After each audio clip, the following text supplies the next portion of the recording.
Here we are back in the beautiful Bois de Boulogne in Paris. And you'll notice, gang, I got a shave. Do you like this grandpa look better than the luxuriant beard I used to have? Well, let me know in your comments. Okay, now we're going to talk about the story of my life.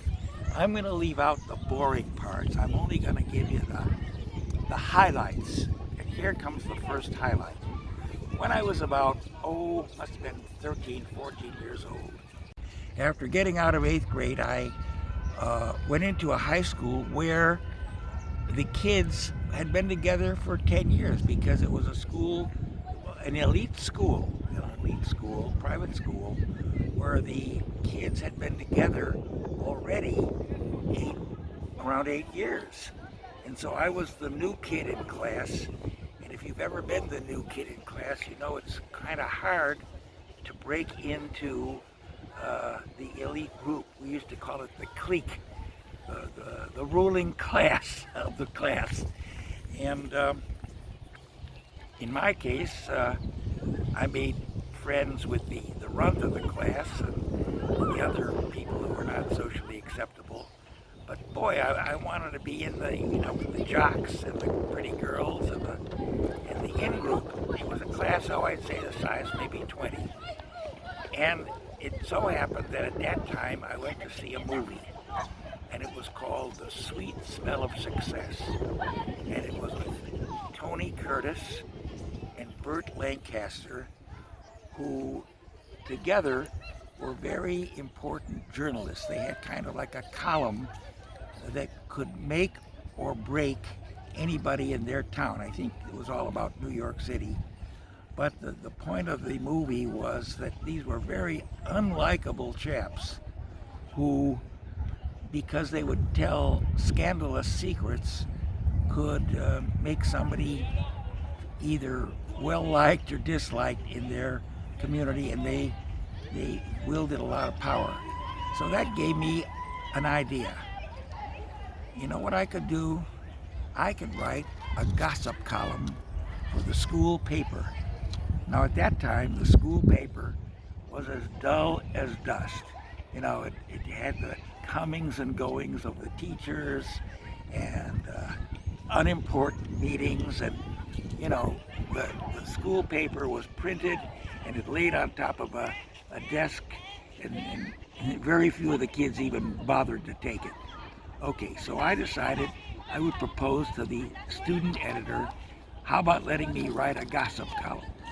Well, my secret goal was to be accepted and to be a kind of a power figure in the class, because I would tell the class secrets, like who was dating who and who was giving parties and who was invited and who wasn't.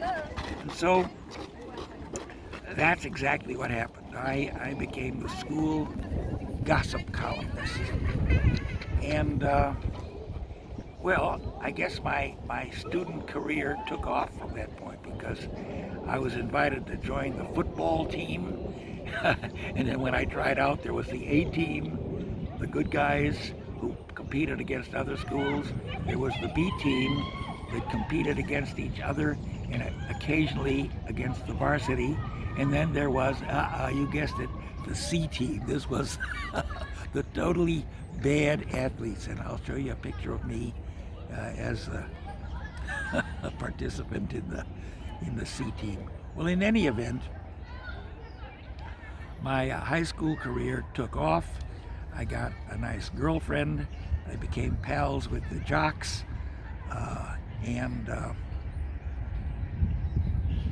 I guess the lesson of this, for me, was that if you don't sit on your butt, but if you take action to achieve your goals, you have a much more likelihood of getting those goals than if you go with the flow. Well, this high school I went to, as I said, it was a very elite private school.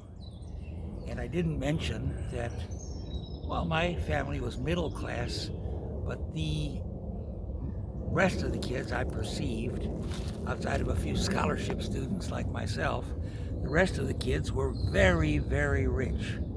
And And so because I was now in the inner circle, I got invited to their summer homes and their winter homes, and sometimes got invited on trips to Nantucket and Florida and California.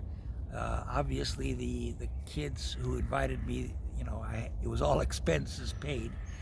But I can't say I was jealous, but I knew that it was much more fun to be rich than to be just ordinary middle class. So I was influenced in that high school to be financially ambitious. Before that, it just never occurred to me. But as my high school years drew to an end, I determined I had to go to a business school, not like a school where you learn how to make money and manage money. And so I applied to Harvard Business School, which only took you for a master's degree at that time, and to Wharton, which actually had an undergrad program. And once again, because I was in this nice school, I had contacts who had already gone to that school and recommended me for a scholarship.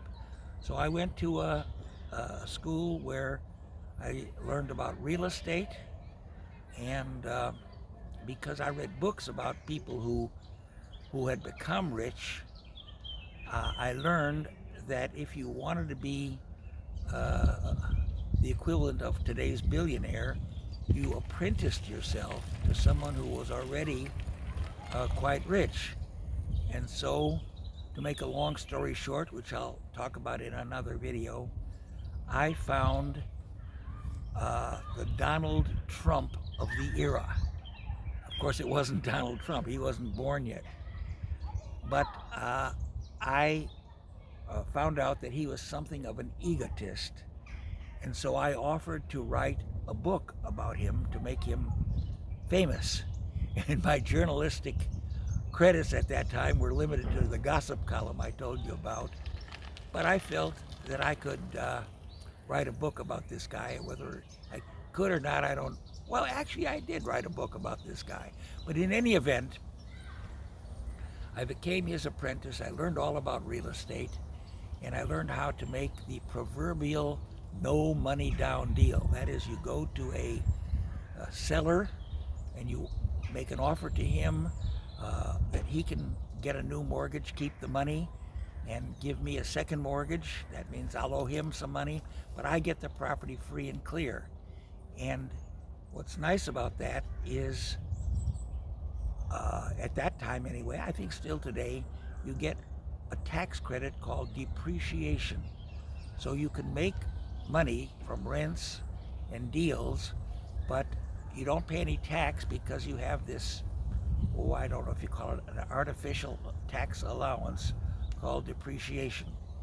And to make a long story short, as the apprentice to this guy, I was well on my way to making my first million. And once again, that's a topic for another video. And so we'll call it a day. And goodbye from the Bois de Boulogne in Paris.